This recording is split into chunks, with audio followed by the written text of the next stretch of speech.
All right, everybody, welcome into the Takeup. Today we have something that I have talked about many a time, but I think is still a useful topic to talk about, and that is discussing the tools with which we draw and how we work. Honestly, this is something that I know that we've covered many a time. We've talked about the different tools. You guys know that I am often a mouse and keyboard guy, so the old mouse is still sitting right next to me, and that's often what I do. But in recent years and in different types of work I've done, I've reached out into doing this kind of work. And as you might see from even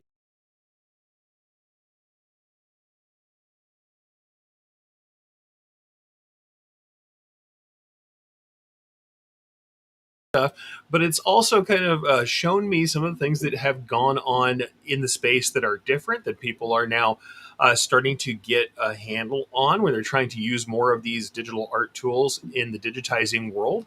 And I think that it's worth kind of talking about, because people ask me pretty frequently, what kind of tools do I use to digitize? Do I recommend for digitizing? What do I expect to be there? How useful are tools like drawing tablets, like what I would call traditional tablets, so tablets that are not drawing displays, display tablets that have displays in them. We'll talk about that more later. And all of the kind of third party stuff, the stuff that allows you to draw with tablets and apps. And I'm going to talk about all those things and just kind of discuss some pros, some cons, and also a little bit about how, when I'm helping people to learn how to digitize, and they do come from the world of digital art, where there are kind of these false equivalencies in our files, where things may be different between the way that they enter objects, or they think about objects in the way that we might in digitizing, and why that can sometimes be difficult. Something that I've taught a little bit before, but because I keep getting these questions, I would really like to cover them in more detail. The other thing I'm going to try and do is show you a little bit more about some of the input methods that these things are going to give you, what you can expect from that kind of input, how helpful that stuff can be for you, as far as, because I think one of the things that happens and that kind of can plague people in this case is they'll think that, if I only had, the right kind of tablet system, if I only had a pen that I could draw with instead, that's what's going to translate into better digitizing for me.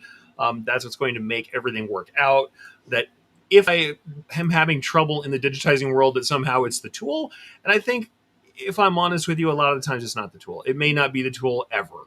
And that's not really the case, that there's no truth to it, that you can never have tool-based issues, where if you're someone who really works better in traditional media, if you're someone who really works better using different kinds of tools, where you might not feel a little more comfortable with a pen in your hand than a mouse, or than any other kind of work, or you might be happier, let's say, with a digitizing display, where you are drawing directly on top of a display instead of using, let's say, what I often refer to as a headless tablet, or a traditional digitizing tablet, drawing tablet, where you're drawing on your desk but you're looking up at the monitor in front of you.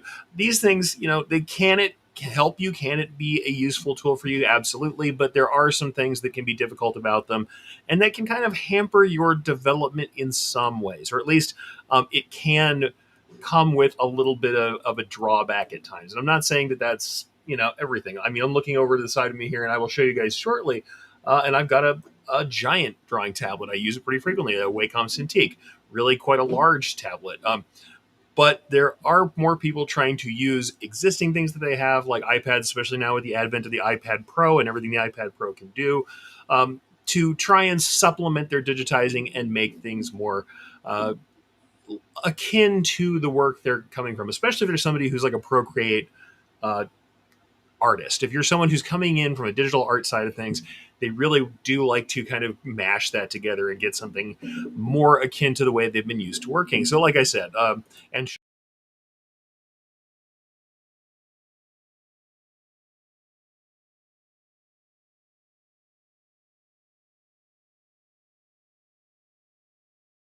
bit about how I draw, how I digitize, and what I think about these tools, and what I think about their utility, and where I think they might be useful or not. But in that case, guys, I'm going to go ahead and move along. We're going to go and say hi to. We don't have a lot of comments right now. I think we might actually be having some publishing problems as well, because I've seen some errors I was having with my Wi-Fi today, where I'm getting a little bit low on signal. We were having trouble earlier today, but right now I've got comment coming in from Barb. I'm not seeing the YouTube stuff. or the Facebook stuff, but she's coming from YouTube, and she says, "Hi, Eric. Good afternoon, everyone from North Central Minnesota. If you are here live, I'd love for you to share this with folks who are also in the digitizing world who want to do this stuff. But if not, I'd love to hear your comments as well. If you are digitizing currently, what sort of tools are you using? If you are not digitizing, are you looking at things like tablets? Are you looking at tools, different entry? Are you coming from the digital art world? Are you somebody who's doing existing kinds of digital art? You want to move into embroidery? Let me know where you're coming from. I'd love to hear from you. Even if you're on the replay squad, if this is after the fact, jump in the comments and we can talk about that stuff. But yeah, I've got some interesting stuff going on. I might even try a little second camera action. It'll be a little maybe shaky cam because I'm trying to use my phone. I couldn't get a stabilized setup with a camera mount like I wanted to, but I will do a little bit of showing you some of these interfaces and stuff that I'm talking about. But let's kind of describe what it is first. Like I said, shorter show. I am actually planning on some other stuff with some interviews and some other technical stuff. But because I got this question again of can I use X tool to draw with for digitizing, I thought worthwhile to take a moment and show you some of the tools, talk about the tools that are there, and kind of what the usefulness is, what people go with, what they tend to like about the different styles of tools. So again, like I said, when we're talking about that, it's not just the digitizing tools themselves. And I'm not talking about the software, because in this case, truthfully, all of the tools that we're talking about, whether they are drawing displays like the Cintiq from Wacom and the many others in its category, XP Pen or whatever versions that you're looking at, drawing displays, or we're talking about traditional drawing tablets, or even the screen mirroring third-party apps, the app-based solutions. All of this stuff really is still fairly traditional. These are mice.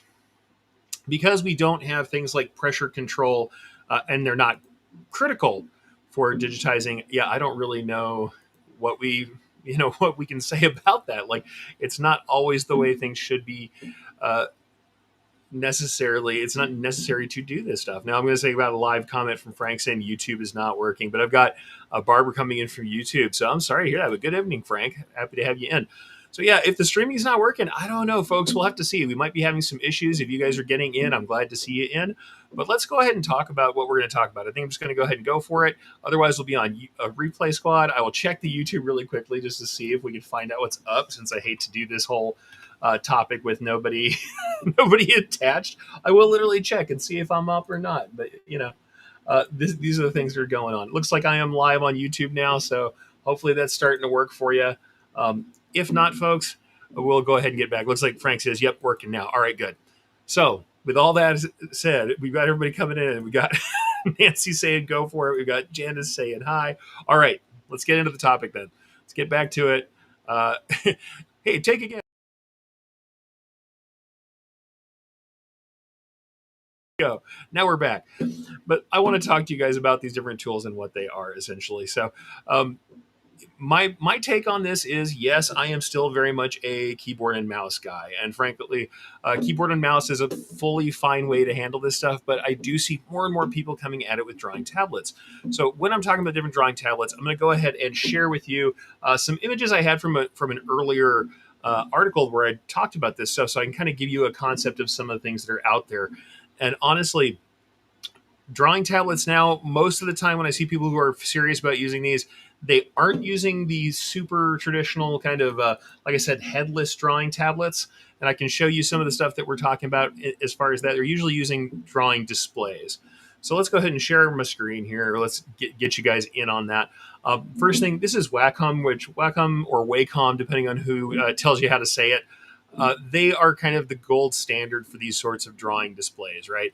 Drawing displays, drawing tablets. When I talk about a headless tablet, I'm talking about something like this. We have a tablet in our lap. We can see these different products that are here, and I'll go ahead and go live on the product. You see these pen tablets here, like the Intuos. This is a traditional drawing tablet. These are much less expensive than a drawing display, but in essence, you are going to be drawing on a tablet that is on your desk, in your lap, whatever it is, but you are then looking up at a monitor and it's a little bit disconnected, right? So you will be disconnected from what's drawing. You're not drawing on top of something. Some people will try to do things like place a graphic down on this tablet and trace from it. It's not a great one-to-one correspondence, and frankly, it's really probably not the best way to use it. in my opinion. And I started out very early working on these. This was something that I did very early, back with the original Wacom Bamboo, where they had both a mouse and a tablet option, where you would have a mouse that worked on the drawing tablet as well as the pen tablet portion of it. I used to use these all the time, especially doing things like organic work, and because I did do some art for print, and I did my own drawing for initial art. So I did vector art and raster art to make my art for digitizing, to do my original kind of design work. Use these all the time. But for my money, I'm just going to say right out of the gate, a traditional drawing tablet like this, it's all about breaking the connection between having to look at your hand while you're working and looking at the screen. And also, I use these mostly in what we would consider a mouse mode. There's mouse mode, then there's kind of a tablet mode. And the mouse mode is where you're going to pick this thing up, and just like a mouse, when you get to the edge of the screen, you can pick it up and keep moving in one direction. It's not mapped one to one. Whereas when you're dealing with a drawing tablet or drawing a tablet type display, or a display tablet, a drawing display, wherever you place the pen is where the cursor is at. Also means that when you're at 100%, unless you're zooming in on certain areas, um, the extents of your screen are going to have to contain all of your work area from your monitor. And if you get a smaller one, if you opt for a less expensive version of the drawing displays, you will be contending with that small space a little bit. And I'm going to talk about that again in a minute when we get to the app-based solutions, like the stuff that we have for using iPads and the rest for drawing, which is possible, by the way, on multiple operating systems. I'm going to get there in a minute. But yeah, traditional drawing tablets, for my money, they do work very nicely. I do like using drawing tablets for things like organic work and for the original art.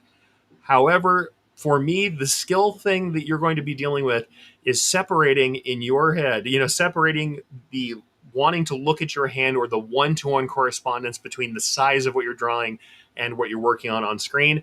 It's best used in my mind, or to my mind and to my experience, as a very precise mouse. You can zoom in on screen, use it in mouse mode, or roughly in mouse mode where we're working at the size of the screen, but we can zoom in very tightly as you usually would working with a mouse, and then use the tablet just to get more fine control and to be able to use the pen controls that are on here. The other thing you're going to notice, I'm going to show these in various areas on different tablets, is we have commands over here, so that if you have this in front of you and you don't have either a secondary command, a tool set or a box or a secondary half, like a gaming keyboard. They sometimes have these half gaming keyboards or gaming controls that people repurpose. They have these shortcut controls that are up here that can be programmed. So these are programmable hardware buttons that allow you to have some of those commands that we need. And you guys know that if you're digitizing, a lot of what's going to happen is command modifiers, things like to use different nodes, you may have to hold down a command modifier to constrain an angle. Maybe we're working on constraining an angle while we draw, so that we can constrain the angles to 15 degrees. Hold down a modifier and it keeps your lines straight, or keeps them on certain angles, or snaps them to a grid. Those sorts of modifiers we are going to have in front of us, as well as for digitizers. There's often switching back and forth between different stitch types, and there may be where we have to close or end an object, or open or close an object, things like that we do pretty frequently. We may need to have those tools. Or I know something that I use pretty frequently as well, especially now in Stitch Art, is something that I've gotten very used to, is holding down the space key to pan through my art. If I am zoomed in and I want to pan back and forth around an area, I hold down the space key and it gives me a very traditional vector-like or drawing app-like grab and pan, where I can pan around the workspace. And that's something that I use consistently, very constantly. So it's something that I need to be able to have close to me. And if you don't have the ability to have your tablet and keyboard right next to each other, that can be kind of difficult. And when we're getting into the drawing tablet side of this stuff, the drawing displays, it's even less likely you're going to have those. So you have to really rely on either hardware-based or software-based keys to get all those modifiers. You're holding down your shift, your alt, your control, you're holding down your space key, or you're copying, pasting, things you might do a ton while you're working, or switching back and forth between stitch types. You're going to find yourself needing to program your custom hardware buttons or your software buttons, and I'll show you more of that in a second, in order to go back and forth and do these things efficiently. So as someone who's like a production digitizer, you can avail yourself of that, But what I will say is then you have this very idiosyncratic setup that's just for you. Might not be a big deal to you. For someone like me who teaches, I find it very difficult not to just use keyboard commands. So I often combine a keyboard with these things. So, like I said, the traditional drawing tablets, lovely. I do find that most people, if they like to use a pen, will probably head over to the drawing displays. And I'm going to go back to the Wacom website, and then I'll show you some experiences, some of my own pieces as well. But yeah, if we look through the products on the Wacom website, I will show you the Cintiq, which is kind of like the gold standard. In any given year, you're going to find this is usually what people will recommend to you um, for drawing displays. And drawing displays, like I said, it's where the app itself, the work itself, is on the display, and you are drawing and able to use the tools, use the pen, and especially with modern displays, use multi-touch gestures and touch, very much like a touch tablet. Older drawing displays did not do this, didn't have the capacitive touch in the same way. Modern ones generally tend to, especially in a world where we are all smartphone users and tablet and iPad users, they often do have some common touch-based gestures that can make some of these control schemes and things easier to use. But a drawing display like the Cintiq is really kind of a classic way to go for this stuff. This is really kind of the gold standard. They generally do tend to have things like high levels of pressure sensitivity for people who are doing digital art, and they tend to also now, instead of having the hardware buttons, what they usually will have is a a tool, some sort of tablet or pad or remote type object. I'm going to show you one that's fairly recent, fairly modern. This is actually magnetically attached to a fairly modern Cintiq display. It's a few years old, not the most current ones, but you'll see that though we do have the Cintiq display here, this one does have kind of this programmable multi-key device. And you can also buy these separately, even if you were using other kinds of tablets, or let's just say you wanted to command everything in a different way. You don't want to use keyboard controls. You want them all on some tablet. You can actually buy these shortcut devices, and they're available from not only from Wacom, but you can get them from like Huion, Huion, and other people who make tablets have a tendency to have something like that. So you'll find that that is generally there. Or you're going to find that people are using stuff, like I said earlier, like the gaming keypads. Oh, looks like I had an issue with my with my images. Let me see if that'll pop up for us. There we go. You'll find people using things like these gaming keypads as a Razer gaming keypad, where people, once again, will do these programmable keypads and use those to add all of their commands so that they can have it in close proximity to their keyboards. Most of the time, I'm seeing people using either on-screen stuff or they are using some sort of device like I showed you earlier. The thing is, more and more people are getting used to the tablet metaphor. People are also using on-screen versions of things like this. The thing is, they do have a tendency to kind of get in the way of your work a little bit. But yeah, it's another kind of option. And like I said, when you're using a drawing tablet, this is really how it goes. You generally are drawing directly on top of your design. In this case, you can see me in Stitch Artist working on the Chambers logo back in the day. And I do use sometimes a drawing glove just to keep my palm off of the surface here and to keep it from, sticking. In this case, I'm showing you kind of at this really oblique angle. What I want you to know is that fairly often people will have these either where they can get them in their lap or they're on an angled stand or a mount. I actually have mine on a multi-section arm. I have like a robot arm style mount where I can drag this thing kind of toward me and bring it into a more comfortable method for doing that work. Though, as you can see, way back in the old days, I used a combo, and I'll show it to you. This is pretty far back. This is an old school Wacom bamboo tablet. I wanted to zoom on that and show you. And I am using a mouse on top of that, but it also has that standard drawing tablet interface. And this is a very small tablet, like a 5x7. So you can use a headless tablet to digitize. Boy, I sure looked a little younger then. I feel like I'd like to go back to that. If not that tablet, I'd like to go back to that version of me for for my next digitizing venture. But those tablets, I find a lot of people are not as happy with those if they're expecting to get this experience where they want to draw as if they are drawing on something, or if they are digital artists and are pretty cognizant of using this stuff, they would really prefer to have that kind of one-to-one correlation where I put my pen is where this goes.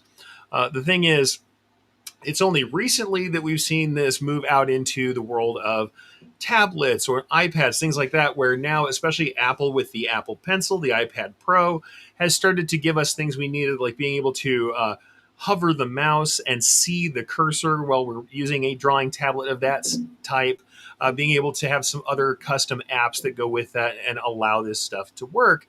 And so now what we're seeing is kind of this other swell of third party people and direct support for iPads and Android tablets being used in this same drawing tablet method. Now, here's the thing about that. Before we get too far into it, traditional drawing displays are absolutely supported. That's the one thing I'm going to say. The support for a traditional drawing display is like the support for a mouse. Wacom drivers may have some issues, especially if you go crazy with like outlandish um, operating systems, stuff like that. But then you're also risking having trouble supporting things like your actual digitizing software.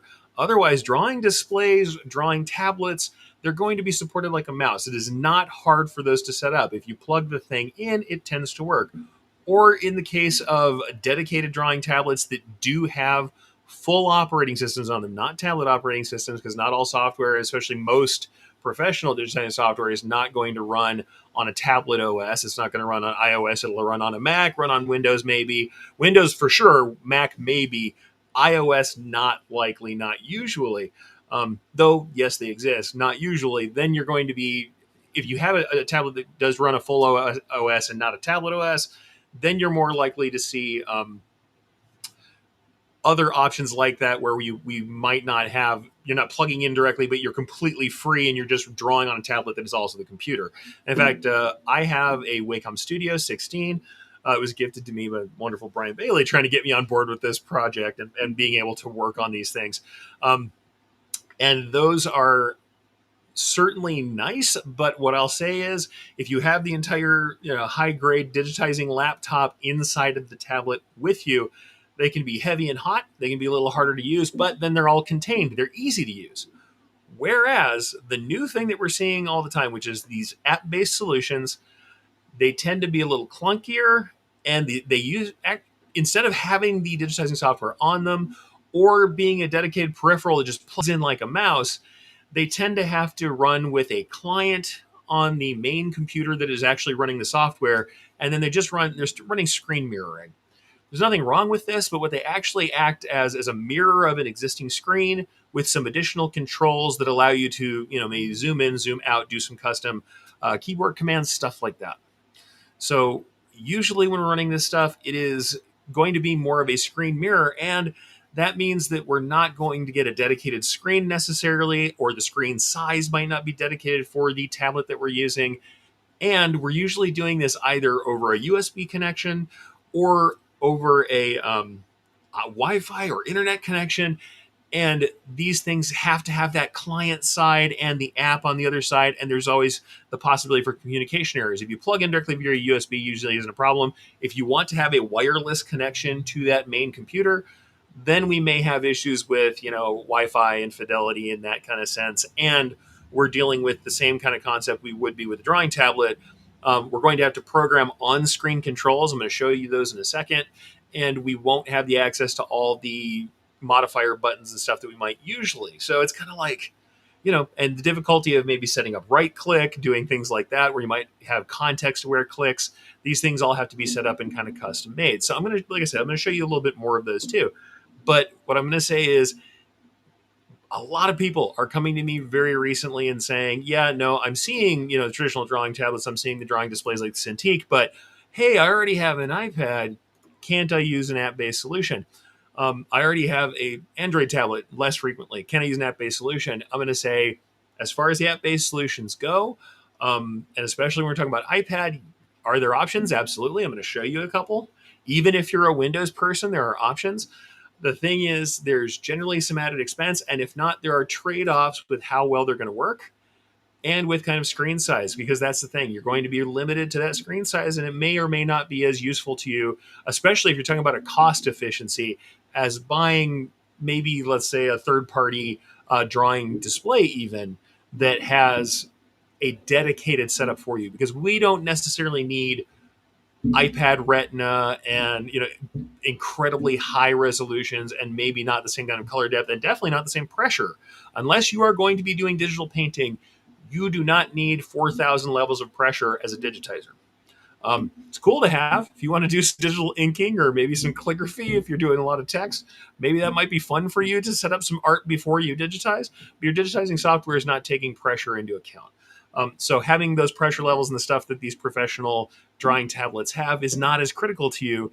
You can get by with a lot less and get a nice big screen. And in fact, I think that's when we're talking about these displays, we're talking about the drawing displays. The thing that's going to cause you the most pain is buying a tiny one. The smaller displays can be really hard to work on, especially as we're trying to get our tools. And depending on your software, you may have a constellation of tools that are on screen at any given time that you have to kind of manage all the tools and thread palettes and everything on your one small screen. The smaller that gets, the more you're worked down into a smaller and smaller working area, and it can be very annoying. Um, just going to put it out there, that can be difficult to work with because we don't really have a place to keep all of the tablets and the rest of that stuff if we don't have like a second screen or something else we're working on, right? If we don't have some other place to keep that stuff, if we're on a dedicated screen or we're doing, like I said previously, mirroring on an iPad, we're now doing a lot of moving around to make that happen, even if we zoom in and focus on individual parts of the screen with our smaller tablet. So what I'd say is screen size is going to be something that's going to cause you more of the pain. I have a pretty large Cintiq, I believe it's 24, and that's my favorite way to do it is have a larger piece. But I will say, smaller, anywhere down to 15, I've been okay. The problem is I very consistently see people coming to me with 12. They have these 11 and 12-inch ones or these wide format, very small drawing displays. And those drawing displays are difficult to use at best, just because we can have some trouble with kind of either, like I said, everything crowding in because you do put all the tools on screen or you keep the tools off screen, but then we're constantly having to bring up menus or shift the kind of focus of the screen. I'm going to show you this again in a minute, and it'll make more sense when I try and show you this live. Shifting the focus of the screen around to go find those tools or using some other device or something around you having to be mounted somewhere so that you can use a secondary device or a keyboard to get to all your key commands. So it really, the problem is we're breaking that metaphor where people want to be using this like they're holding a sketch pad and drawing, and that's what they're comfortable with. If that's what they're comfortable with, trying to do that while also dealing with all of these other modifiers can be kind of a pain. If they're dyed-in-the-wool digital artists and they're very used to using tablets and some of the UI that goes with that, that can be easier for them. And like I said, we'll talk about that in a second. But drawing displays are much more like a mouse, where if we're going down to using app-based solutions, then just prepare yourself for a lot of shifting of the UI, the user interface. You're going to have to change the way that you work, and your muscle memory is going to get challenged because you're going to have to make custom setups to make it work for you. But yeah, let's kind of move on into that realm, right? So the ways that we often see this done, this screen mirroring. First thing is I'm just going to show you some images of me working on a screen mirror on an iPad. We'll talk about that because I did indeed test out a solution. I'm just going to go ahead and say which solution I used. There are many, and I can talk about them. But the solution that I was using to test this out is called AstroPad. It is absolutely a for-profit, for-cost, fairly expensive thing. You can get either as a monthly setup, and I will go ahead and try and get you guys a little more idea about what that costs if I can, because I realize now that I didn't grab that. But yeah, it's either a monthly paid setup or it is a one-time cost, but it is a cost and it's relatively expensive. You can be in it's more than $100 to get this lifetime. It's close to two, I believe, at the last time I checked it. And it does have a monthly cost otherwise to get this done, to do the screen mirroring. So it is a real thing. Plus there are some others like Duet is another, and I'll go ahead and kind of show you this stuff. Let's go ahead and bring these up on screen. This is AstroPad Studio, and I'll go ahead and put myself up here. So that's AstroPad Studio. Let's do this. Let's drop me out. We'll get me over here. But AstroPad, this is kind of the mascot they have here. This is a screen mirroring setup, so that with an iPad, especially iPad Pro with the pencil, I'm also going to make this clear. This is not for all iPads. Not every iPad has the horsepower to handle these apps. On the Android side, it seems like they allow more Android more Android devices to handle these things. But once again, the secret sauce that makes this thing really work is the Pro Pencil, and I have one here, as I'm going to talk about later. The iPad Pro Pencil.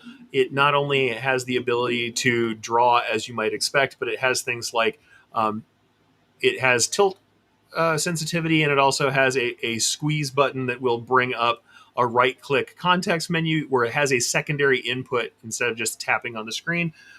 It really gets itself much closer to what we expect from things like the traditional Wacom pen that has a rocker switch on it, um, as well as the tip controls and the eraser control, where we can kind of get all these different input methods. Well, on a tablet, gold standard now is the Apple Pencil, which does allow you to get that on the iPad Pro.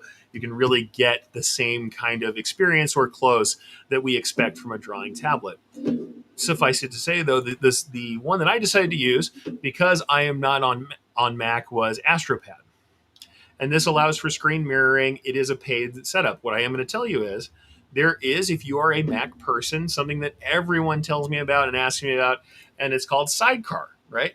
So if you're an Apple person, you can run Sidecar. If you're running Sidecar, this is something where you can use an iPad as a second display for the Mac, and you can move a window over there. You can use things on there. It does have some controls. It doesn't have quite the depth of custom controls and gestures, but you can do more things with the Apple Pencil. You can absolutely do more. You can allow for more controls. You can also still have a keyboard around and use it too. The thing you have to remember for this, at no point do either of these apps, whether we're talking about Sidecar, which is built in, that's an Apple setup that is directly related to the Mac ecosystem, or if you go through a third party, if you're someone like me who runs Windows software and Windows as my main computer, but wants to, let's say, make use of an iPad Pro, you run AstroPad, or let's say Duet, which is another one that is very commonly used. They also just use it to extend and do remote access, but they also use it to do drawing tablets. None of these options are taking your application and running it on the tablet directly. None of them are running it on the tablet directly. These are essentially either screen extensions or screen mirrors, right? And many of them are mirroring meaning that one of the monitors on your setup, your desktop, is being mirrored, is showing up on the iPad, and you are just seeing that monitor and then using the controls from the tablet to affect what's going on the desktop or laptop computer that's actually running the software. So this means we are then tethering this stuff. It doesn't allow the one thing that most people kind of complain about with this stuff. They think of it as, I'm going to grab my iPad and then run out somewhere and then use it. Though you may be able to do some of that with some of these apps that will allow that stuff over the internet. It's more lag. It is the same trouble that we have with any kind of remote desktop software. And trying to do graphical stuff, let me just say, drawing and painting over the internet onto a remote desktop software that then is kicking those frames of information, the data of the screen, back to your remote location, is not always pleasant, and you have to have some pretty good horsepower as far as or pretty good pipe as far as your connection to the internet back and forth to your main computer when you're doing that.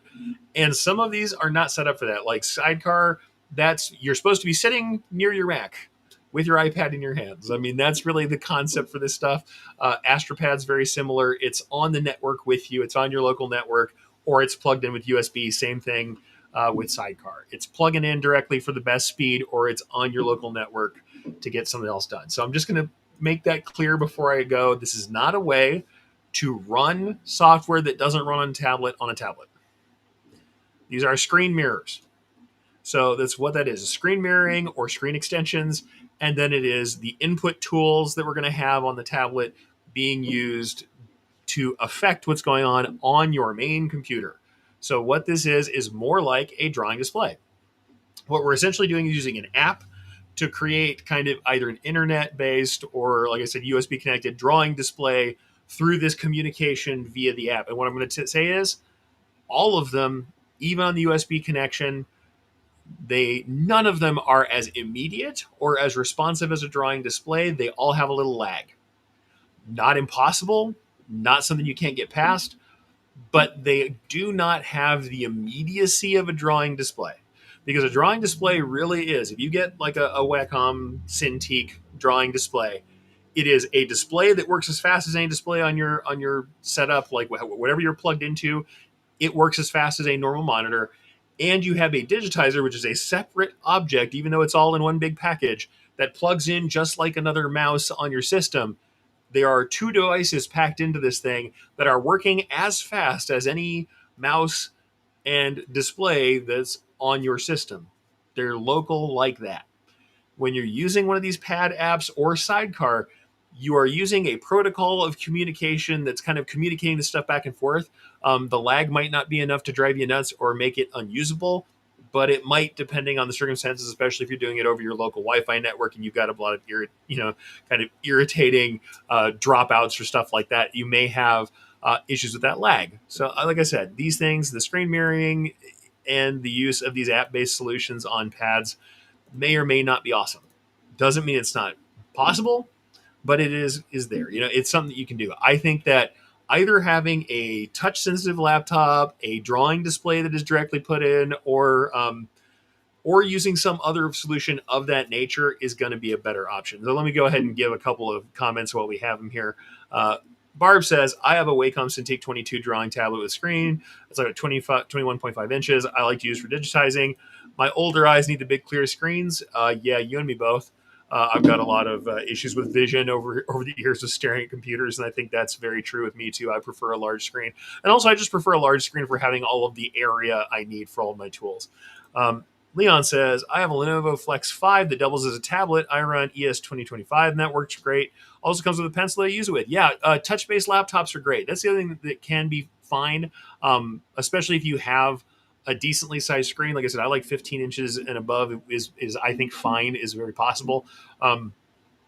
Because we don't need necessarily pen sensitivity, they may or may not have the sensitivity and the pressure sensitivity. I don't know about the Lenovo Flex 5. Some of the tablet style laptops don't, but that's okay. You only really need touch, and if you have good enough touch, good enough isolation, and a nice stylus, that can be enough for you. That can really be enough to make that happen for digitizing, because we're not painting. We're not looking for all those the levels of sensitivity for either brush wideness or opacity or any other stuff that we're doing. Touch sensitivity really isn't there for us. Pressure sensitivity is not a thing we need.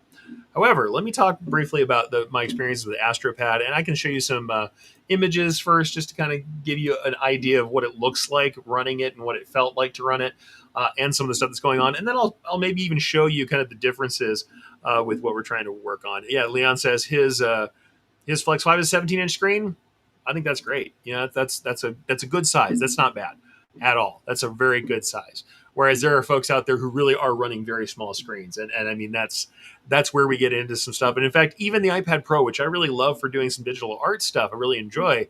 iPad Pro is quite a bit smaller than even the old school, some of the old school screens that I've used, and you can feel it. There are ways to kind of get by it, but you can certainly feel it while you're working. Let's go ahead and grab this on some of these images I was talking about before. This is just kind of me using AstroPad. You can see I'm set up. First thing I'm just going to show you is, yes, I'm sitting next to something. Though you're going to see me with the keyboard, the standard Mac. It's like the official Mac keyboard that's here as well. You don't have to be attached to the keyboard at all. I happen to have the keyboard there, and I was using it kind of as a stand so I could show you what's going on. I did actually pull this off the keyboard and use it without the keyboard fairly frequently, and you can do just fine without the keyboard and with no stand here. I was doing some digitizing just to try that out. I'm sitting here in Stitch Artist. Stitch Artist 3, but it could have been Stitch Artist 2. I wasn't doing anything in 3 particularly to show you that. But just to say that, yes, you can essentially pull down and use this on the iPad, and I was running this on my Lenovo laptop. So is it possible? Absolutely, it's possible. And no, the Lenovo laptop does not have anything to deal with touch. What I am going to say is what I was a little surprised by, which is kind of cool with AstroPad, was that if you wanted it, now I'm going to say, number one, I had to turn some of this stuff off. If you wanted it, it can work with Windows inbuilt pen and ink system. The input stuff that's there. What I'm going to warn you about is Windows Ink or Windows Pen controls often aren't what you want. If you want to do clicking and dragging the way you're used to with other devices, you actually have to turn off those settings, or you have to go into the Windows pen and ink settings and tell it use this pen as a mouse in every app that allows it.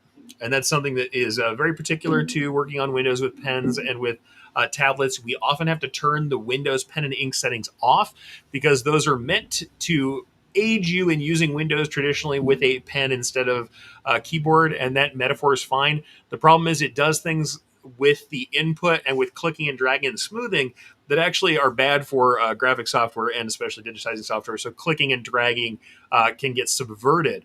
But you can see here me working on this stuff here. I was digitizing and I'm working on a smaller subset, an area of the screen. You can see that I'm actually only zoomed in on a portion of the screen, and that's something that you can do to kind of help yourself with these issues with these smaller the smaller setup. The other thing I'm going to show you very briefly here as I was working, you can see down here in the bottom left hand corner there is the ability to create custom hotkeys.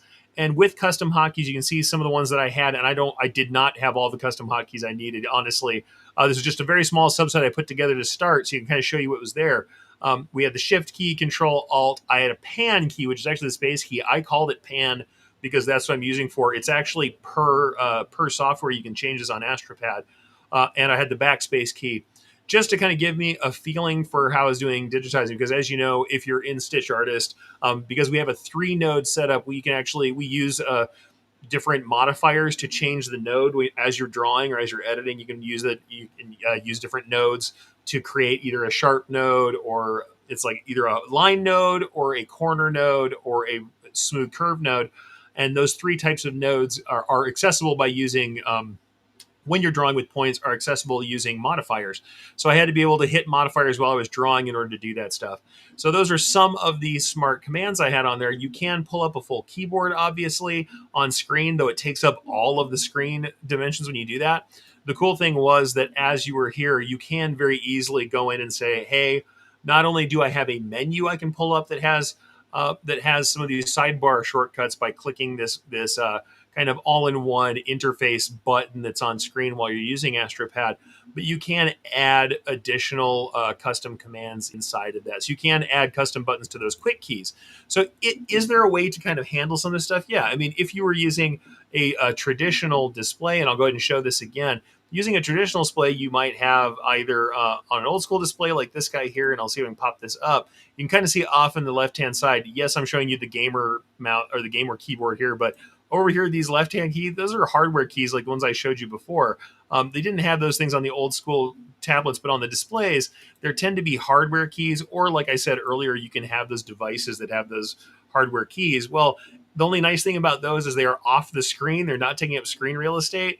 Whereas when you're using stuff in AstroPad or in any of these kind of third-party setups, you're going to have something like dedicated to it on screen, or you're going to be constantly hitting the key and popping up into the menus. So it's not that it's something you can't do. It's just something where it does take up some screen real estate, and you may or may not like I said, the way that kind of works for you.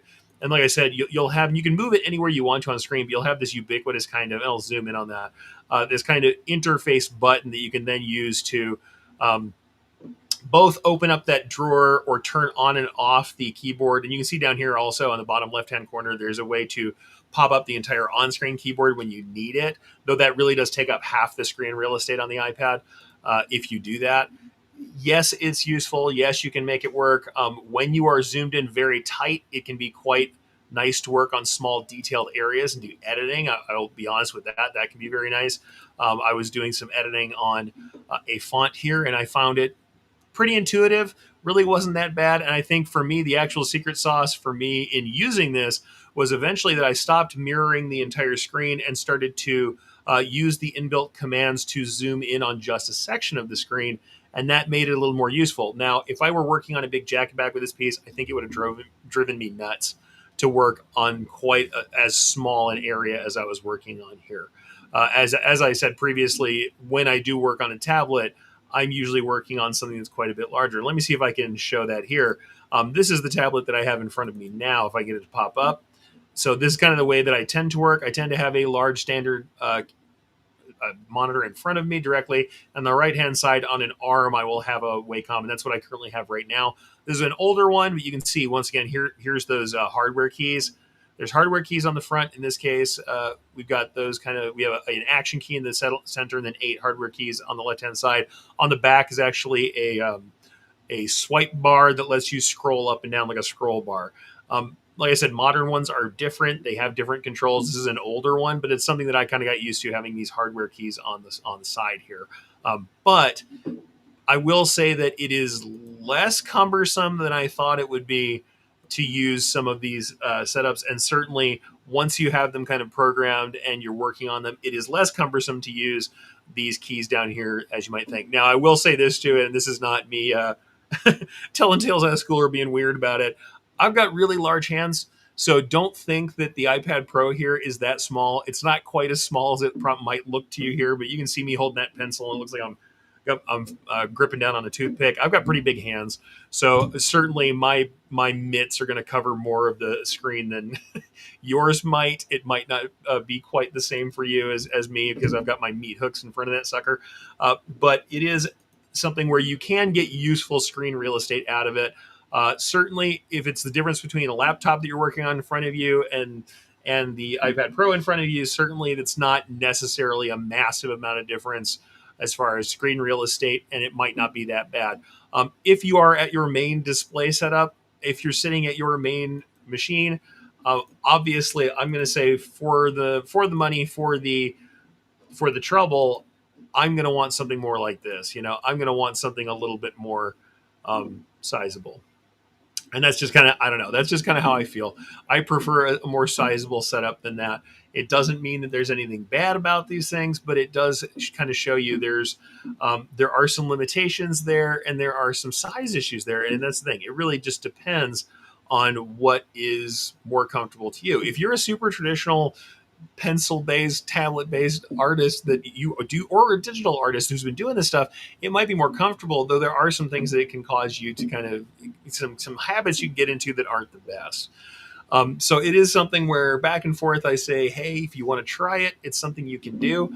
But what are kind of pros and cons? If I'm trying to give you pros and cons on this, I think that when we're talking about these app-based solutions, the big con for me on this is the scale is difficult, and it's not a con for me, but it's something that's going to be a con for a lot of people who ask me about this stuff. This is not the way to take software that doesn't run on your iPad and then run around with it in your pocket everywhere you go. That's not what this is. This is essentially a drawing display that's a little slower and smaller than one you could have bought for a lot cheaper. Because certainly getting a competent tablet is expensive. iPad Pro is a very expensive piece of kit. I wouldn't go running out to buy an iPad Pro to be a drawing display. I would go look at the offerings from Wacom or XP Pen or Huion or any of the companies that you may see out there doing drawing tablets. Look at those first. If you're already okay to be tethered to a computer, which is what's probably going to happen to you if you do this stuff, look at those first.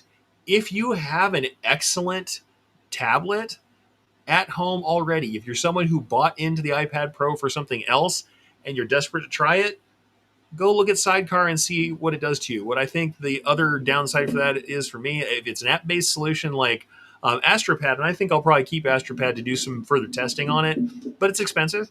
It's not something that you can just, $172 or so can be a little much for some folks. Now, for a professional, it might not be a big deal for the tool, but you've already bought into all this other stuff, and now we're spending on an app. And that's when I found a deal kind of around Prime Day for a lifetime setup. And I'm going to tell you, sometimes these apps either stop working or they are going to go to subscription models and they cancel out your lifetime subscription, even though you have it. The stuff that has already happened to people who had the original version of Astropad, or Duet is the other one I talked about.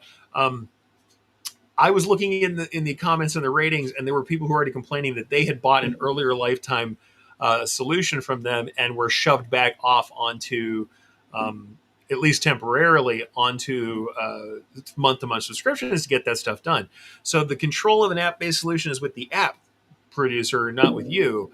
It's not a bad thing, but when you're using a traditional drawing tablet or a drawing display, generally these are peripherals. It's a monitor and it's a mouse. That's really what it is on a hardware basis. Well, I mean, it's not a mouse, it's a digitizer, but it is. It's a human input device grafted to a monitor. That thing is going to work pretty well in multiple operating systems, maybe forever. I'm using a fairly old tablet, a drawing tablet, and a drawing display, and it's great. It works just fine. Works on Windows 11. Heck, I can use it on other operating systems. I can use it on Linux if I want to, if it's useful to me. They are essentially a known quantity that's going to be working and exist for some time. Whereas the app-based methods like Astropad, like Duet, are not quite the same. At least with Sidecar, which is Apple's direct kind of offering, that's being maintained by Apple. But we all know that Apple themselves are capricious as to what they might do to their software support, and at any time they might not use that again. However, if you have a drawing pad that works on your Mac that does have a decent driver, a drawing pad or a drawing display, once again, it's a display and it's a human input device. These things are going to be supported because you don't want to throw out the baby with the bathwater here. The likelihood of them saying no more mice third party, no more displays third party is pretty low. You're going to be able to use those in perpetuity. Whereas I don't know that I would buy an iPad Pro to do it. I don't know that I would buy, or even if on the Android side, there are some options for Android. Apparently, there's one called Super Display. I have not used that. That's my big caveat there. Super Display exists for Android. It may or may not be. This may or may not be useful. Super Display does exist for Android, but that's something where I certainly haven't used it. And not having used it, I can't necessarily recommend it to you or tell you that it's a good idea. I don't know. I'm not sure how those work or if they're useful or not. Like I said, but the other options, like I said, Astropad, I used it, worked very well. I'm going to show you a little bit more if I can. Nice software, but it does have the kind of issues I did tell you about. Duet, I didn't get a chance to use it. It is another one that people do like to use, and it allows for some remote access and some other stuff that might be interesting to you, but with all the same caveats I said about lag and network issues. Those do exist. They're out there. And if you are an Apple person, you can look up how to use Sidecar. And if you have the system requirements for Sidecar, then you can use it. And that is something to check out. If you already have an iPad Pro because you're an artist or because you just desperately wanted a high-powered iPad, do it. There's no reason not to do it. It is going to very likely have some of those drawbacks that I talked about earlier. So it really just depends on your comfortability with the platform. It depends on how much you want to draw with a pen. It depends on whether these things are supported well for whatever device you have in hand. Like I said, iPad Pro, I can tell you, recent iPad Pro with the Apple Pencil and Astropad worked fairly well for me, but it wouldn't kick me off either going back to the mouse and keyboard or drawing on a drawing tablet, a larger drawing tablet. The sizes really are quite a different thing. In fact, what I'm going to do now is something completely off the usual beat. I am going to attempt to use my phone loose as a camera, and hopefully I won't give you guys all illnesses with shaky cam. I'm going to add this second camera in and just show you a little bit of what I'm talking about here, and hopefully I can just give you kind of an idea of what I'm talking about before we get into anything else as far as what the devices look like and how that's working. So let's give this a shot. Eventually I'm going to be able to run multicam for other stuff. Someday I want to do some more production stuff, so this is me testing some multicam stuff. So if you feel a bit like a guinea pig, I apologize.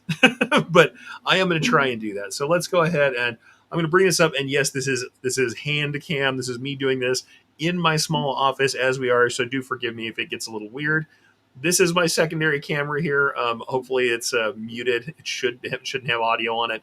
But what I'm going to try and show you here is, though these are currently set up for broadcasting, that's me on the broadcast side. I'm not going to show that. But over here is the Wacom. And you can see here, I've got it tucked back right now, but it is on an arm.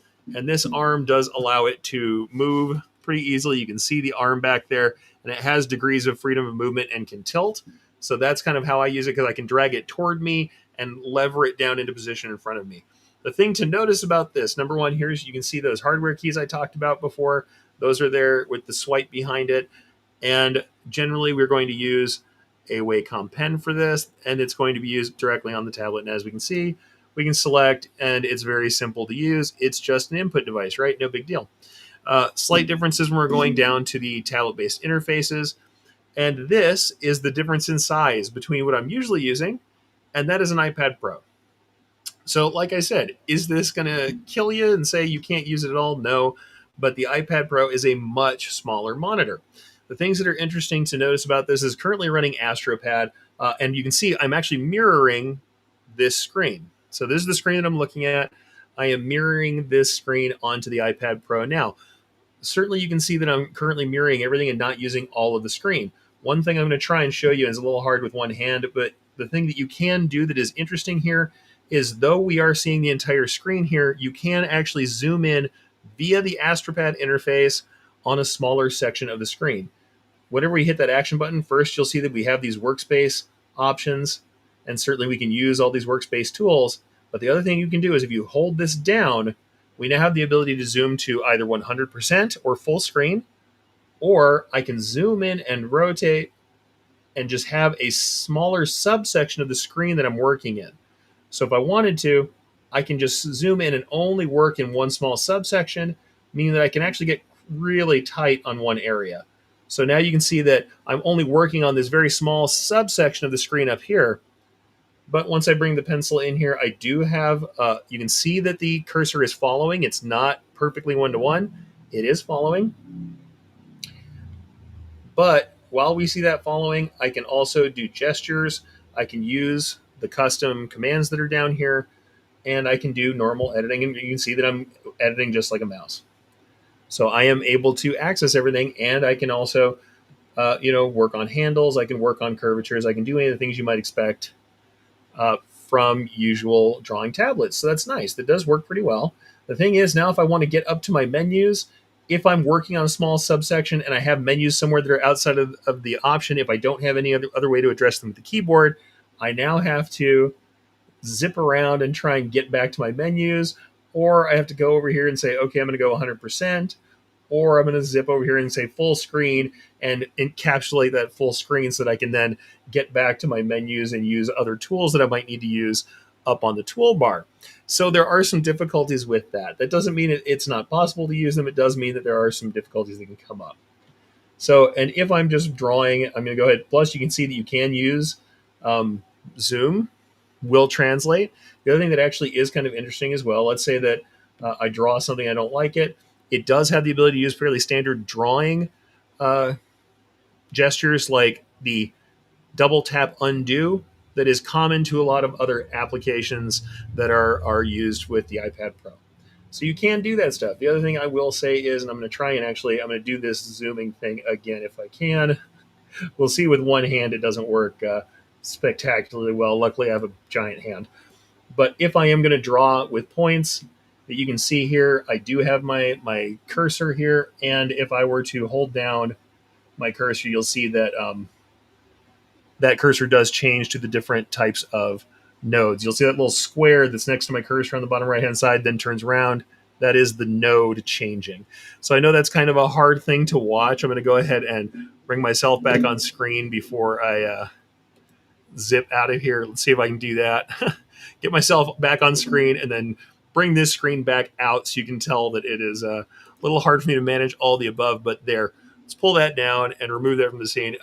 It is useful. It is possible, right? So can we use the iPad to do that remote control stuff? Yes, we can. Does it work okay? Yeah, sure it does. Is it ideal? I don't think it is. It is something that's interesting though. So for those of you who are interested in trying it, yes, you can. Is it an additional cost on top of what you're already paying for things? Yeah, it is, unless you're using Sidecar with the Mac. And if we're talking about any other sorts of digitizing tablets, would I recommend you go out and buy a Mac, an iPad Pro, any other kind of tablet and expect to do digitizing with it? No, I would not. If you want to digitize on a screen, I would say by far and away, the better option is to go with a drawing display. Something from Wacom, something from Huion, something from XP Pen. Those are known entities. And I'll go ahead and bring some of those up again so you can see what I'm talking about, the different stores. We'll go ahead and grab those. Now, I'll bring those up for you on screen as well. Yeah, but I would say by far, I would go with a traditional display of some kind. I would certainly think Huayan is one that has lovely displays, the canvas. But once again, it does seem very expensive, but it's not as expensive as going out and grabbing yourself, necessarily an iPad Pro and all the trimmings to get this done, or moving to Mac if you're someone who is on PC. If you already have one, by all means, you can think about doing that. Otherwise, I'm going over to like Wacom. I'm going over to Huayan. Though what I will warn you about is there's some things like right now they just launched this Move Ink pad at Wacom. That is an Android-based tablet. You may or may not have an Android app that works with your software, especially if you're in the Mac ecosystem. Know that you probably want to get something much more like the Cintiq. So if we're going to the product lines over here, Cintiq is really kind of that's the gold standard for these devices. Are they expensive? Yes, absolutely they can be. But they're lovely devices. They're worth looking at. And I'd say check them out. Are they expensive? Yes, of course they are. Cintiq 16, $700. Go up to the 24 with the touch. That's $14.99. Absolutely, those are expensive. That is. You go to Huayan Canvas, 19-inch. It's a 929. It's a lot cheaper. And I'll go ahead and try and grab this live because I forgot to pull this up. I know XP Pen is another company that people really love for their stuff. Let me grab the XP Pen site for you. XP Pen is another where lots of people like theirs, and I've seen folks running this, the Artist 24, and lots of people really love them. They work very much like the Cintiq. They work very similarly where we've got, like I said, it's a monitor and an input device put together. These are probably going to be the most idiot-proof way of handling this. And as you can see, like the Canvas Pro 19 here, it obviously also comes along with your not only your pens, but it does give you the option of having that command pad as well. It's worthwhile. But if you already have the tools, by all means, go ahead. Try AstroPad if you're running a mixed system like I am, where you have a Windows computer, but you're running an iPad, or use Sidecar. Try it. But I will say, like I kind of showed you earlier, there's the things to think about as far as the size, as far as how easy it is for you to use, as far as what that's going to be for scale, and kind of your your general ability to develop muscle memory and technique. And that's I think that can be hard, because really it makes you work in a way that's very different from the other methods in which you might work. Might not bother you, but it might bother you. And if it's something where you have really strong muscle memory, it might be something you might not love. Let's go ahead and go very quickly to kind of that second thing I wanted to talk about really quickly here, which was the concept of some of the things that can happen when you go from digital art. It's just a really simple thing I want to talk about. And it's something I've talked about many times before. If you go and look at me talking about the vector pitfalls, I've talked about this many times. That if you're someone who draws in vector all the time, that you can come in with these concepts of how things should work. There's a couple of different concepts. I'm just going to go out really quickly with, we're talking about developing technique. We're talking about how we draw and how we digitize. Things that can be kind of difficult and cause problems for us are the way that we handle objects, and then what we expect out of, let's say, a freehand tool or a drawing tool. And that's just something I wanted to kind of give you just a quick thing about, not a long thing, not a long screed, just a little update on why I think we can have some trouble with that stuff. And largely, I'm gonna start with this concept that I consider like object thinking. How do we think about the objects that we're using, and why that can cause trouble going back and forth between digitizing software and other types of software, as far as like vector software or even raster software, but especially vector software and any other sort of drawing software where we're using objects. Object thinking, the way we think about what we need to draw in order to get to our result, is very, very different. And so this thing I talked about when I've also covered like vector conversion, people who are bringing in SVG art or vector art into their digitizing software can have problems with that. And it's because of the way sometimes people will build or draw for print art, for different kinds of art. And so I wanted to just kind of bring you in an SVG file done in a vector software and just talk about this really briefly and say why I think sometimes we end up with problems. A couple of different reasons, right? So the thing is, we both have an issue of what kind of object is needed for a continuous area of color to be made. Do we make any continuous area out of one object? That's one thing.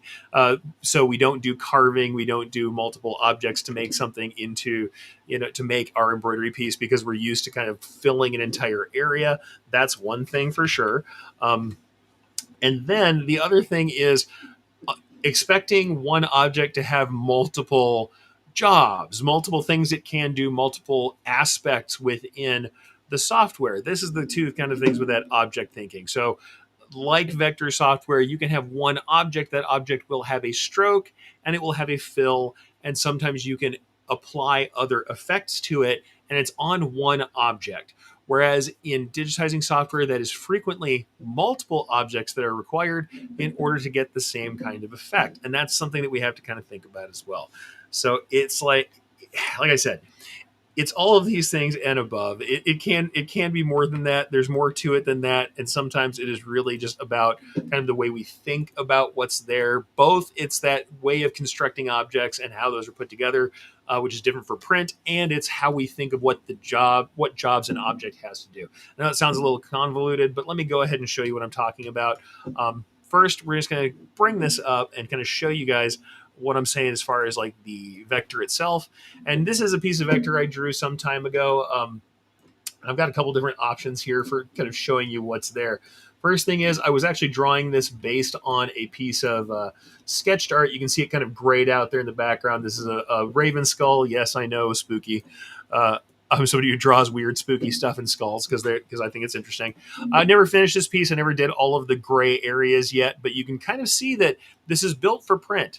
The thing is, when you're building something for print, what you're going to find is lots of artists are going to build out these objects in slabs where this here is what it looks like, right? It looks like we have these objects here together and they're in normal order and everything seems pretty normal if I wanted to fill these. But if I look at the way these objects are built, whatever I see on the face of this thing, whenever I print this out to film, whenever I print this out to digital for, DTF, a direct to film printing, or any sort of digital art form or digital printing, I am certainly going to find that whatever's in front of me is what prints, right? Whatever's in front of me is what prints. It's not going to be doing anything behind the art. It's not going to be taking into account anything that I cannot see. What is visible is what is going to print. So when I look at a piece like this, number one, you can tell if I go over here that there's a lot more complexity to it, right? There's a lot more going on here. There's different shapes. Things are underneath or on top of each other. There's all these little junction points and things. And certainly embroidery can be like that too, but they might not be sensible in the same way as they might be for embroidery. Oop, let me zoom back out a little bit here. But you can see there's all these different shapes that are on top of each other. There's different outlines that are there. There's all these different objects, but they're not necessarily sensible for embroidery. And what you're going to notice is that when we're looking at these pieces, they're not made in a way that they overlap the way embroidery should. They're just they exist. They're on top of each other. When we print this piece, it's going to look exactly like it looks here. I don't have to worry about that. I'm not going to be concerned about what's under what. But if we look at this piece for embroidery, if I go in here and try and fill this gray spot, it's going to fill underneath the center of the eye. If I go under here and I fill this bridge, and even this is a weird shape to fill with stitches, and it's in this kind of void that's on the beak, well, if I do that, it's going to be on top of this other piece. And this gray is actually a semi-transparent gray, not a solid color. So the gray that I have here, if I just translate it across, it's not exactly doing the same thing that I might expect in embroidery. These shapes are done in such a way that they make sense for print.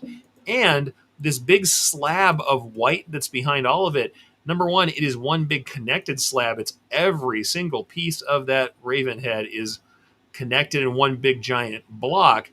But it also, if we go zoom on it even further, it goes all the way up to and inside the edge, just under the edge of all the drawn borders and such. If I make that thing as a fill stitch, I just convert it over directly. When I go over into my embroidery software, that thing is going to pop out on the angles. Let's say that my fill angle went across this piece, kind of like a 15-degree angle. We're going to see a little bit of push compensation and pull compensation problems, where push compensation, because it goes all the way to the edge, is going to pop out of the top here and probably down to the bottom here, depending on how thick that border is. You certainly might see some fill stitches popping out the top and bottom. So these things are just in a way that doesn't make sense. We'll have multiple layers. And in this case, also, we think about this piece here. If I just convert all these shapes, what's going to end up happening if I fill this with white and then this with black and this with gray is that we're going to have 3 layers of filled area on top of each other, as well as all of this weird shading and stuff. Because these objects are not made separately, they're not made with small overlaps the way you might do with embroidery. They are made as a slab and they are cut from each other or stamped out of each other in a way that makes sense for print. Because whenever we're doing print or digital, what you see is what you get. What gets output to film, like if I output a black film from this piece, the places that things are black will be black. It will not try and print things that are behind other objects. So it's just something to think about, is that it really depends on how people want to build. If you're building for print or for digital, the chances are you aren't necessarily thinking about that layering and what's on top of what, and honestly, some of these structures. You will see in some embroidery pieces, obviously, areas where things are broken apart, but where this might be a continuous border and embroidered piece, because I don't have to worry about that or stitch angles or anything else. All of these drawn pieces are little kind of unintegrated bits where the end angles and everything else are not thought about, and certainly where I'm not being very considerate about what's happening when these strokes join together, because I just drew them in sections, and because when I print they're all going to be black, well, they're not. I don't have to worry about what that border looks like when they all come together, because as long as they're all one color, they're all going to output as one big object. So that's one of those things that comes up with that object thinking. That's the first kind of object thinking problem that folks have, is that, yeah, what we see is what we get. Whereas in embroidery, obviously, if I go in, and this is not the same one, let's go back to the fake conversion. We can see exactly what we're talking about here. If I have converted this to an applique or a fill, this background, and in fact, right here, I've got it converted to an applique. Let's say that I convert that to a fill. As a fill stitch, we can obviously see that, especially if I set this to any kind of, this is set as a large fill stitch, but let me just go ahead and set that angle like I said previously. We know, number one, we're getting that fill underneath everything, right? Is filling under every one of these other objects, which may or may not be what we want. Number two, what we're going to notice is as we get up to the top here, we know that in the angle of push, that this thing is going to want to travel up. It's going to want to push up. And we zoom in really tightly on this, we'll see that these stitches go all the way up into the top edge of that border, and the chances of them pushing up outside of that border as that border pulls down, if we just converted that shape without thinking about what this was made to do or what the direction of the stitches were, the angle stitches were, it's going to have issues with pull and push compensation. Most certainly with the size of this piece and the way it's built, if you just converted all the shapes, we can see here that we've got, in some areas, we have like 5-6 layers of stitching, which may or may not be done as full density. And that's the thing. It's not that you would necessarily take all of these out. If we were just doing light layers of shading and different ways of handling these borders and things, it might be okay. But in general, unless we want to have some really heavily dense areas, we can see that a lot of this stuff just isn't made for embroidery. The other thing being that we haven't drawn these pieces for embroidery, so we're seeing some weird angular issues and some weird translations out here. Because if we look at the actual drawn shape, we have a perfect rounded point here. And as we're getting down to these really small, narrow areas that are still curving into this point, even as we set the angle to try and lean into them, we get some weird generation of stitches and some uneven stuff, because what we really need to do here is cut this off to a chisel point, choose a line item at the very end of this thing, and align it with the stitch angle so that we then get an even generation of stitches, and we cut off that end to coincide with the angle of the stitches as it approaches that point. So these are just things that kind of can happen from converting and not thinking about those objects. The other problem we sometimes have is with considering one object to have multiple jobs or multiple attributes attached to it. If we go back to one of these pieces, you can see that any one of these objects, if we wanted to, of course, we've got this object, it's currently filled in white. Well, we can also go to the stroke and we can make that stroke gray, and I can take that gray stroke and I can go into the stroke palette and I can add a thick stroke on there. I now have 2 jobs that this piece is doing. And so when I have that going on, that's a really common mode that causes people to get very confused with embroidery, because generally with embroidery, if you assign one stitch type, you're not going to, in any of the the common embroidery softwares assign another stitch type as a border or use that same shape, not the same shape, but the same object as more than one option. And in fact, sometimes it is the fact that we can either not be able to do that, not assign different things to it. If we have one object here, and of course this object does have a hole cut through it, but we can actually use any object to do this. Let me just go ahead and make a new object. We go ahead and give ourselves a brand new object here, and I can just go ahead and make ourselves a circle. We have this new circle here, and if we want this object to have a fill stitch inside of it, I'm not going to change any of the other stuff about this. I'm just going to go ahead and drop a fill stitch inside of it. It can have a fill. The thing is, people will then go and take this piece and go, oh, I also want to have a satin border on that fill. And then they click that, and they're very frustrated with the fact that it no longer has that fill within it, because they're expecting that same kind of stroke mentality. So that's one thing that can happen, is they get upset when they go ahead and assign that border, that they're like, man, I assigned the border and it keeps on deleting my fill.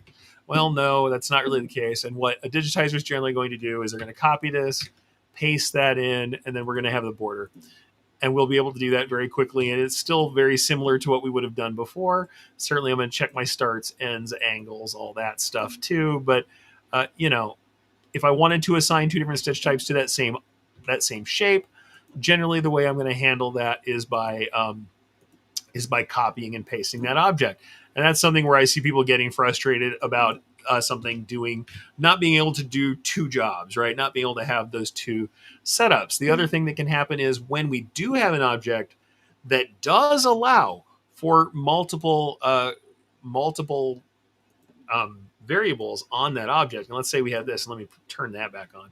By the way, make sure my little eyeball is punched for drawing here, because I like to be able to see while I'm working in.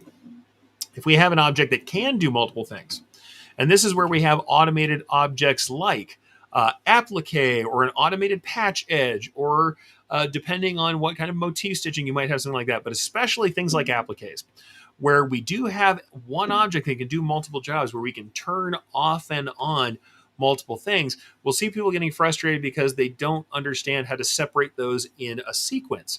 And it's the same kind of problem, right? If I make this thing into a patch edge, right? So let's say I make this object into a wonderful faux overlock patch edge using the tools from Stitch Artist 3 or Patch Artist. What you're going to see is this piece, because it is a patch setup, it can totally allow for creating the patch using a meshed fill that is the kind of thing you would do for an entirely soluble substrate or a plastic patch, where you're making the entire background a thread. You can do that. And the thing that'll frustrate people is they want to put some sort of motif. Let's do something incredibly simple here. Let's say I just want to put a bar across this.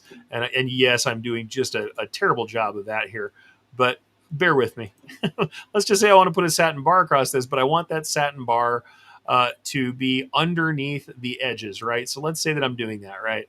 I have this satin bar, but I want it to be underneath my edges, and I get frustrated. I'm like, wait, how am I going to get it underneath the edges but over the fill? And people get very upset because they're like, I can't ungroup this. I can't break this apart. I can't do anything else with it. When you have an object that can do multiple things, the other option is the same that we had over here with our original circle. You don't want one object to do these multiple jobs. What you actually want to do is separate the jobs and have more than one object. So we have this edge object here. What we can do is say, hey, over here in the bottom right-hand corner, I can turn off that top stitch. So now I'm going to run all of my border and then have whatever this is. Now it'll be a much more complicated thing than this. But let's say here's my bar that I want to go under that edge. Well, then I'm going to go ahead and copy and paste this on top of there. I'm going to turn off. I'm going to say not using any of this stuff, not create using a fill anymore. I'm going to go ahead and turn that off, and then take the position stitching off and just do the top stitch. And now I have that patch with the border area, and where I have something that can run up to and under the edge of that border without causing any issues. Certainly the band sign or this kind of thing is not, that's not the only reason why you might want to do that, is to make yourself a band sign border. But if you want anything, including, images or whatever it is to run underneath the edges, or maybe you want to run some of your connecting runs in between text. We have text here and text on the top, and we want to stop and just drop and run around the outside edge instead of trimming. You can still do that. You just have to have two objects. So the thing that really causes kind of issues with that is either we have the first mentality coming from the vector world where they think, okay, I've got my little object here and I want a border on an object. So here's my object that's filled, and then here's my border, and drat, now my fill is gone. Well, no, there's that. Or there's the concept of I want to make this applique, this patch, both similar tools. Applique is another one that's like that. But I want to do something that goes up under the edge of the applique. How do I separate my position stitch or my cut line from the final edge run that's on top of that? Well, we do that by copying and pasting that object. So that's one of the other things that can be problematic. And then I'm going to give you one last one that frustrates people pretty frequently. I'm going to go ahead and convert this over to an applique, and I'll go ahead and make this a full satin applique for this little experiment that we're talking about. And I'll show you the other thing that causes people a great amount of frustration is that they have something where, for whatever reason, let's just go ahead and use our little circular friends over here that I've already built. Let's make them smaller for the heck of it. Why not? They have something that breaks a border on a shape. Now let's imagine for a moment that this is my fun little applique design, right? And let's make this an applique object as well. But in this case, we're going to go ahead and do the fabric preview, but we don't want the material stitch on it. So it's just that bottom side setup. Shows the fabric preview inside of it, and we actually have our separate applique stitch here. That's fine. But let's say this was all on top of it, right? So here's our little friend. We want that to break.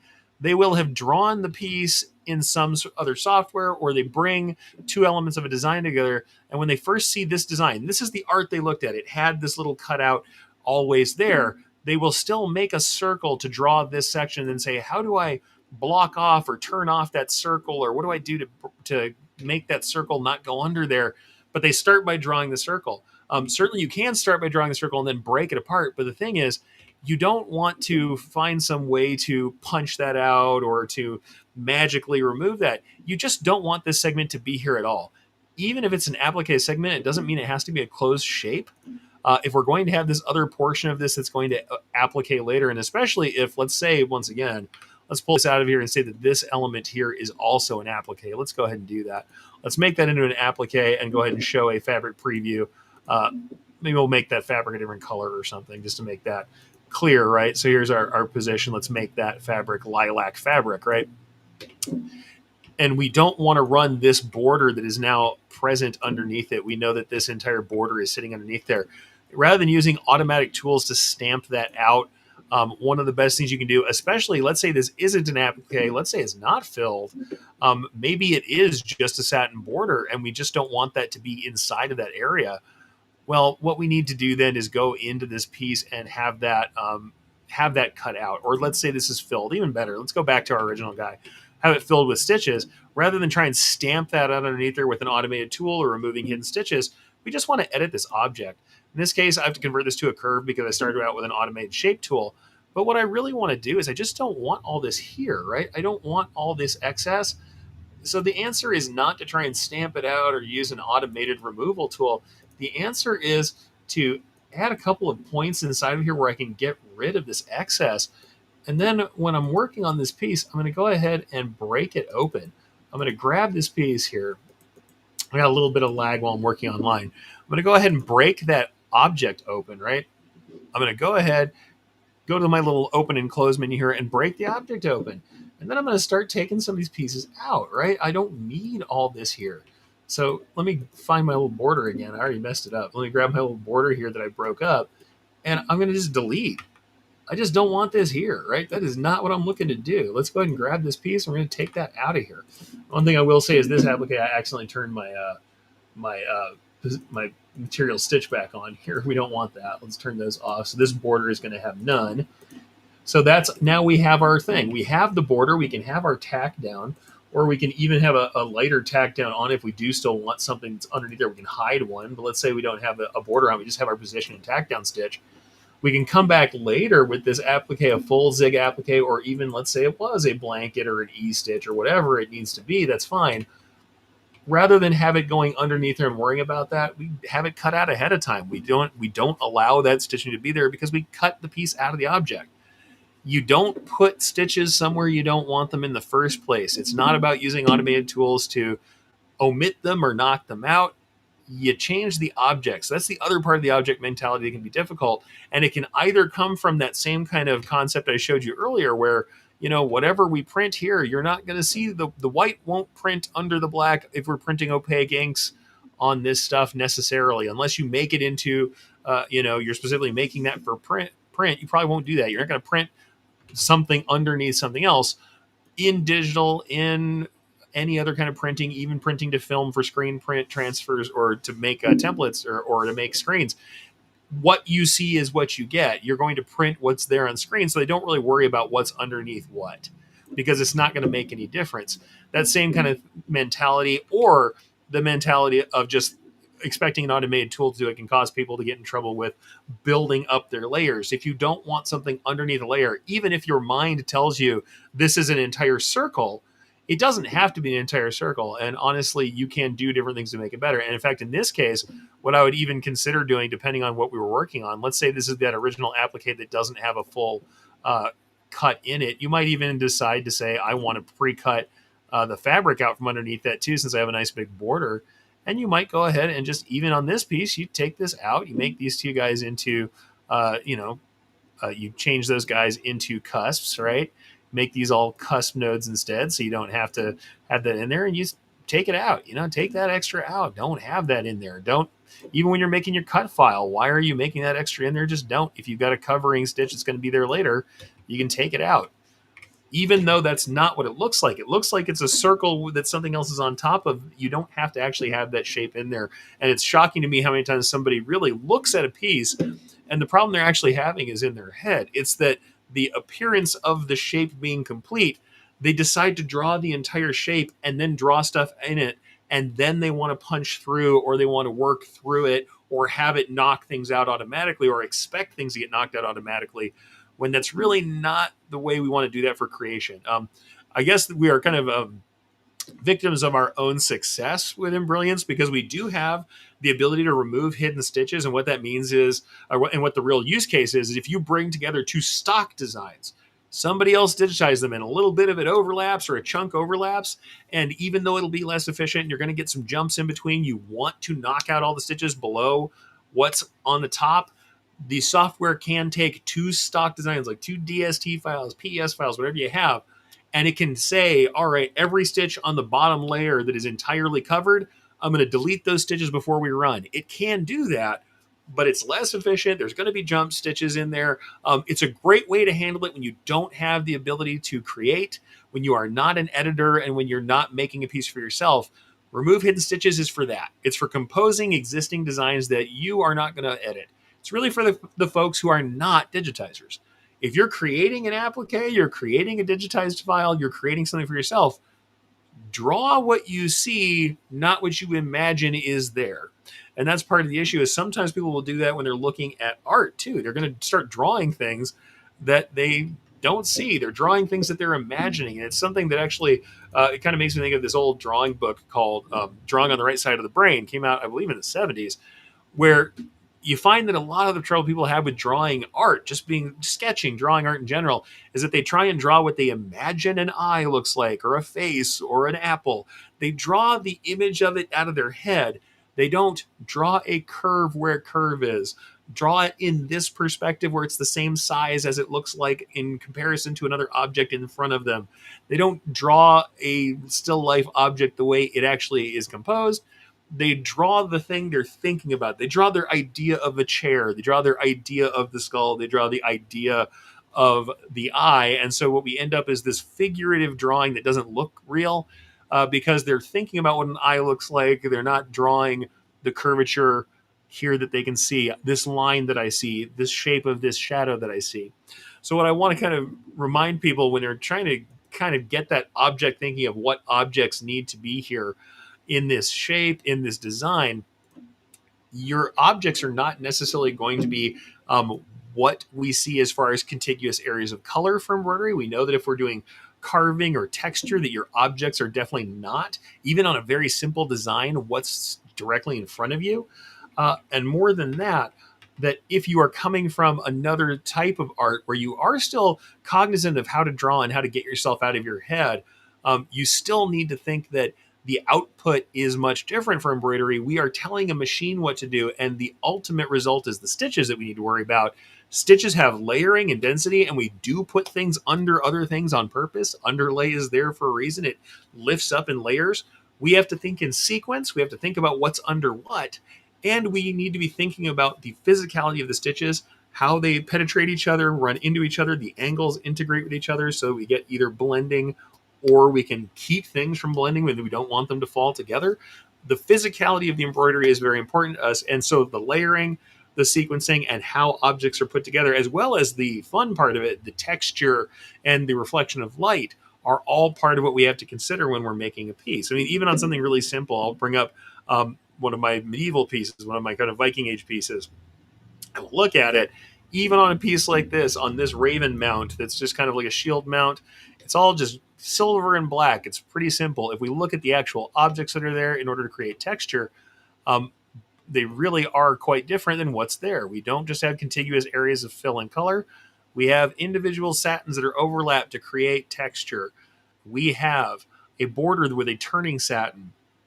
We've got these carved elements of the individual talons, and then we have an overlap into kind of the elbow or the arm that's in the talon. We also have these overlaps of a textured area and then borders. For the wing, we have a curved fill in a small section underneath that part of the shield, and then a different angle for the other part of the shield at a different curvature. And we see multiple overlapped layers in the beak, around the eye, and everything.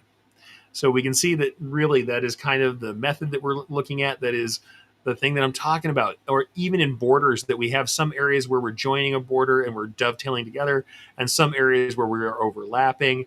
And even in a simple border, there's five, six objects that make up the simple border that goes around this piece. And I mean, that's just something to think about. Oh, pardon me, guys. Funny thing is, there, Astropad just tried to take control. One of the other kind of problems we have with that. I'm going to exit Astropad Studio so we don't have this continue to fight with us. All right, so yeah, sometimes our apps can fight with us when we're using those drawing tablets.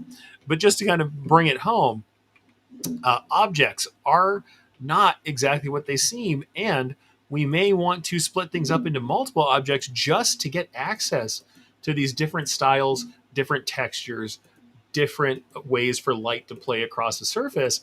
And this really is predicated upon what we want that embroidery to look like and what we want the eventual stitches to do. More to the point, overlaps have to be taken into account.